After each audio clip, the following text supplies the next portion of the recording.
Hello everybody, welcome back to the channel. This is Senior Scuba.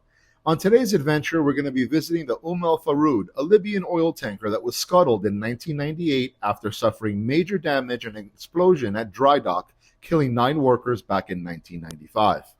The wreck lies upright on the seabed in approximately 128 feet of water off the coast of Malta. It is accessible to all divers from a short swim from shore. As you approach the wreck from the stern after your short swim or DPV, you can begin to see the massive 10,000-ton, 377-foot ship sitting upright. One of the most photographed areas on the ship is its massive propeller, which is still 100% intact and sits at the most deepest part of the wreck of about 128 feet of water. A major storm in the winter of 2005 broke the wreck in half, creating 2 distinct sections. The split occurred just forward of the bridge superstructure, creating a gap of about 12 feet between the bow and the stern.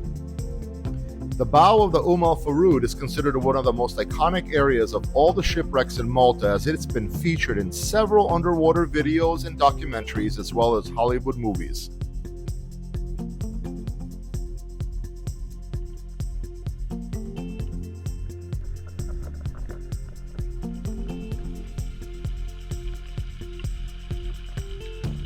We prepare for the advanced wreck penetration we're about to do by taking off all the gear that we do not need, like our DPVs and stage tanks, as they can create an entanglement hazard in the tight spaces of our engine compartments and corridor.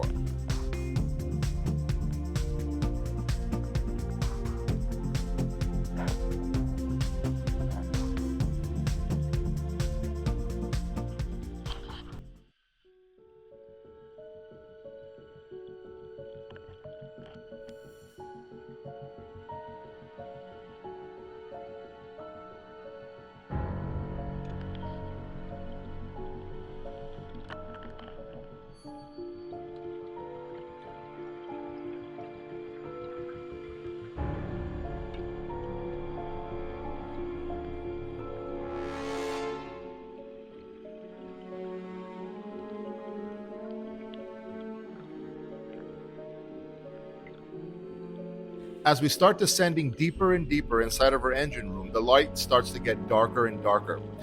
The massive parts of her engine start to become overwhelming and astonishing to look at.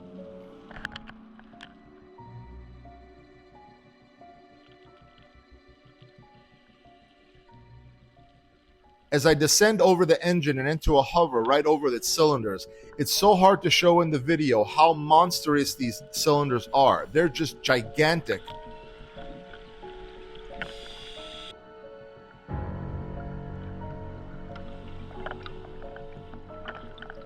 We leave the engine room and swim up the control center of the ship, down a long hallway which leads us to the ship's pump room. On an oil tanker, the pump room houses the main cargo pumps and essential accessories for the loading, unloading, and transferring of cargo oil as well as ballast water.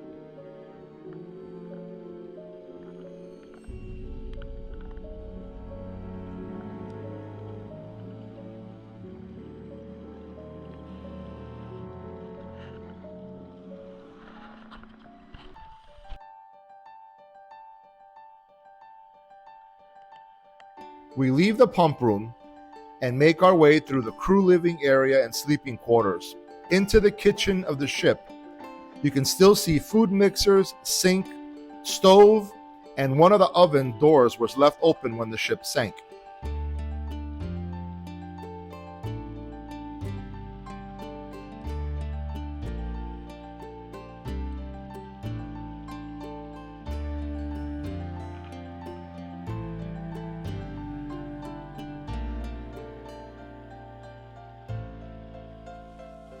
Towards the bow as we leave the wreck, there is a memorial plaque for the 9 shipyard workers that died during the center tank explosion in February 3rd, 1995.